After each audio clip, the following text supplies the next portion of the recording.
From the trenches of 1919 to today's whisper-quiet, optic-ready 9mm, submachine guns shaped how close fights are won. They're not rifles, not pistols, something built for stairwells, ship corridors, and split-second decisions. In this episode, we'll trace the designs, the missions, and the myths, why SMGs faded, evolved, and never truly died, and we'll show where they still outperform bigger guns today. A submachine gun SMG is a compact, shoulder-fired firearm that fires pistol-caliber cartridges and is capable of automatic or select fire. Think of it as the bridge between a handgun and a rifle. Easier to control than a pistol, handier indoors than a full-size carbine. In trenches, alleys, and ship corridors, that balance matters. SMGs trade long-range power for controllability, high rates of fire, and the ability to suppress quietly with subsonic ammo. 1919 to 1939. The modern SMG takes shape at the end of World War I. Germany's MP 18-19-18 put a controllable pistol-caliber automatic weapon into assault squads for trench raids and street fighting. After the war, the idea spreads. In the United States, the Thompson arrives in the early 1920s. It's powerful, well-made, and heavy.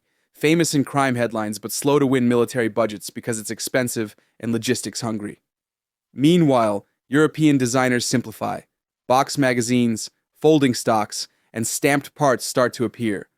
Armies and police learn where SMGs shine: close quarters patrols, vehicle crews, and urban security, while doctrine is still rifle-centric.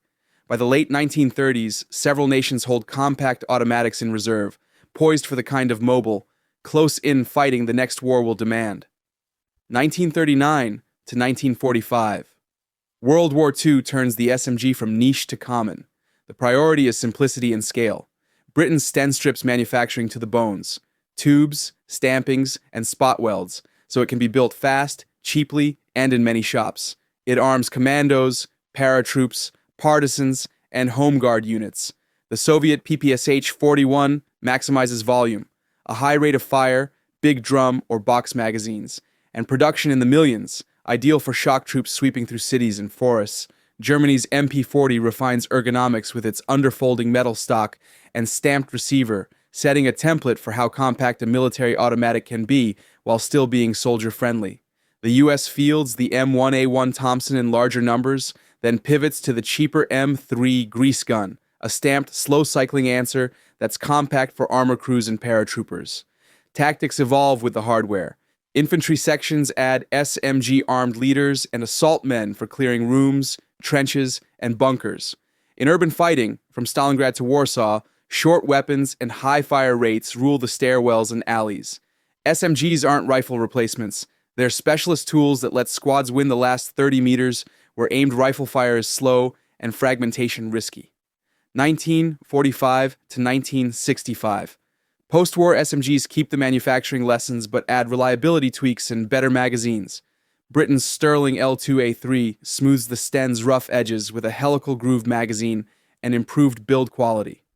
The Soviet PPS-43 remains a compact, stamped workhorse.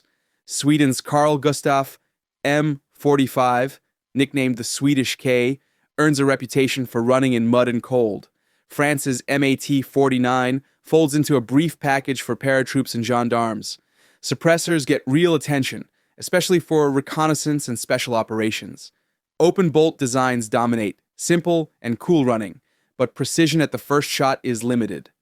As insurgencies flare from Indochina to Algeria and the Congo, SMGs provide mobile firepower for patrols and vehicle crews, while battle rifles still carry the long-range fight. 1960s to 1980s enter the Heckler & Koch MP5, which becomes the symbol of professional close-quarters precision. Built around roller-delayed blowback and a closed bolt, the MP5 behaves more like a carbine than a hose. It's smooth, with predictable recoil and better first-shot accuracy. Variants bloom: compact stocks, Navy trigger packs, and the MP5SD with an integral suppressor fine-tuned for subsonic 9x19mm. Counter-terror units in Europe, the Middle East, and North America standardize on it for aircraft, embassies, and hostage rescues, where overpenetration is unacceptable. The public moment arrives in 1980 with the Iranian embassy siege in London. TV images of black-clad operators on the balcony cement the MP5's reputation. At the same time, compact short carbines start creeping in, especially as optics improve. But for tight rooms, steel doors, and bystanders beyond the wall, a controllable 9mm with a good suppressor remains the preferred key. 1990s to 2000s. By the 1990s, soft body armor becomes common among security forces and potential adversaries. NATO explores a personal defense weapon, PDW, that's as compact as an SMG but fires a small, fast round designed to defeat armor at short range. Belgium's FNP-90 debuts in 1990 with a radical bullpup layout, a top-mounted 50-round magazine, full ambidexterity, and the 5.7 by 28mm cartridge. Germany's H&K MP7 follows in the early 2000s with the 4.6 by 30mm, a very compact package that handles like a large machine pistol but shoulders like a carbine. The P90's translucent magazine rotates each cartridge 90 degrees before feeding, which keeps the gun flat and compact while still storing rounds in 2 layers. PDWs find homes with vehicle crews, air crews, VIP protection, boarding teams, and special units who need compact guns with better armor performance than 9mm.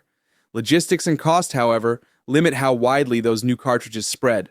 Armies already stock mountains of 9 by 19mm. 2010s to 2025. Paradox. As PDWs mature, 9 by 19mm SMGs surge back. Why? Optics, suppressors, and modular rails let shooters place fast, accurate hits without rifle recoil. Most missions don't need rifle energy, and 9mm is cheap, common, and very suppressor-friendly, especially with subsonic loads. New designs focus on ergonomics and modularity. The SIG MPX offers carbine-like controls and smooth gas operation. The CZ Scorpion Evio 3 uses modern polymers and ambidextrous controls. B&T's APC-9K shrinks the platform for concealment and tight vehicles. In the United States, the Army's subcompact weapon program selects the APC-9K for protective service units, with a small fielding tailored to VIP missions. Across police and military teams, common traits repeat: M-lock, 19, 13, rails from birth, quick swap barrels and stocks and braces, and models tuned for suppressors. With compact red dots and white and infrared illumination, today's SMGs are far more precise than their open-bolt grandparents. Modern SMGs earn their keep where space, signatures, and collateral risk dominate. Military uses include close-quarters breaching, shipboarding, tunnel work, reconnaissance with subsonic suppressors, and protective details where a compact, controllable weapon is vital. For law enforcement, SMGs, or very short PCCs, reduce overpenetration indoors and mate well with sound reduction. Limits remain. Soft armor is widespread, and outdoor fights stretch longer. That's why short 5.56 and 7.62 carbines are common. But in the right niche, a quiet, accurate 9mm, or a compact PDW, still outperforms. They began in trenches, dominated stairwells, adapted to armor, and returned with rails and suppressors.